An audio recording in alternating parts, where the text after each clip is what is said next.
Reitores, meu nome é Diogo Patriota. Sou assessor jurídico da ABRUC, do Conselho de Reitores das Universidades do Brasil.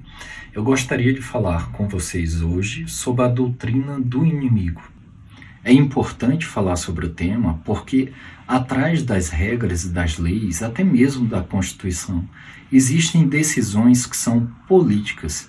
E essas decisões políticas elas não foram tomadas só enquanto a legislação foi editada, mas são tomadas até hoje pelos poderes públicos, pelos agentes do Estado, pelos órgãos de fiscalização, quando se fazem agir com base nesse mesmo direito.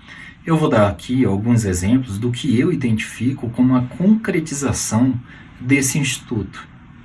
Hoje eu tomei conhecimento de uma nota técnica do PROCON que, em um dos seus considerandos, em uma das suas fundamentações, informa que a teoria da imprevisão deve ser aplicada contra as instituições de ensino, que os pais de alunos e os próprios alunos, quando eles firmaram um contrato de prestação de serviço educacional, eles não tinham conhecimento dessa crise sanitária, como se as instituições de ensino também tivessem a previsibilidade desse evento. Nesse fundamento, o que o PROCON insiste é em dizer que os custos para mutação do serviço presencial para o serviço remoto não pode ser repassado para esses estudantes. Eu vou dar outro exemplo. Ontem eu tomei conhecimento de uma ação civil pública ajuizada pelo Ministério Público de Alagoas contra aproximadamente 150 instituições de ensino fundamental e básico, em que ele exige que seja dado desconto de 35%, desconto linear de até 35% contra essas entidades, sem fazer qualquer análise no custo dessas instituições.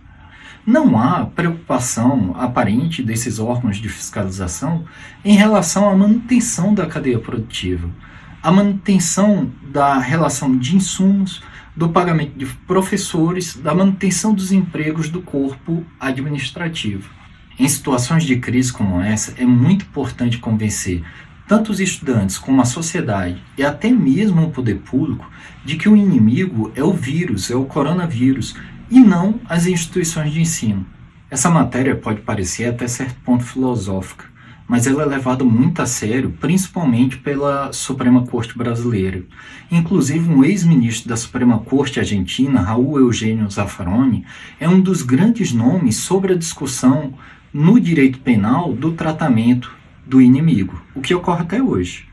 Então, eu acho que é muito importante fazer o convencimento dos órgãos públicos de que nenhuma solução é possível se as instituições de ensino elas não forem incluídas num processo dialógico. Afinal, se você der descontos compulsórios, você vai estar represtinando o caso da Varig, que não só quebrou aquela empresa, quebrou um setor aéreo à época, como também criou um prejuízo para a União, que hoje foi obrigada a devolver mais de 6 bilhões de reais em indenização, justamente pela intervenção, pelo tabelamento de preços. Existem diversos instrumentos que podem ser usados para preservar os interesses das entidades de educação. Um deles, o mais simples, é um convite, um pedido para se abrir uma conversa nesse sentido. E aí eu sugiro um encaminhamento de ofício aos ministérios públicos estaduais, às câmaras legislativas, às assembleias legislativas. Mais do que isso, o envio de ofício ao PROCON, explicando que os custos de educação eles não vão desaparecer apenas porque a teoria da imprevisão deve ser aplicada ao caso. Essa é uma solução simples a um problema complexo, e problemas complexos demandam respostas complexas. Mais do que isso, se nada surtir efeito, há elementos suficientes para se levar a questão diretamente ao Supremo Tribunal por exemplo, meio de arguição de descumprimento do preceito fundamental. Não é possível que o setor de educação ele viva entre a necessidade de sobrevivência e as acusações que podem causar a sua extinção e a Suprema Corte não possa se manifestar. Há uma necessidade de uniformização de comportamentos. Por isso eu digo, é um problema complexo, demanda uma resposta complexa. As instituições de ensino não podem ser retiradas da discussão desse problema e, se nada resolver, devemos recorrer à Suprema Corte para pedir que se uniformize a solução que deve ser dada a essa questão. mais uma vez eu ressalto, as instituições de ensino básico, fundamental e superior não são responsáveis pela crise sanitária, elas estão mantendo a cadeia produtiva, elas precisam da compreensão da sociedade, dos estudantes e principalmente do poder público, que nesse momento deveria ter papel fomentador e não papel punitivo.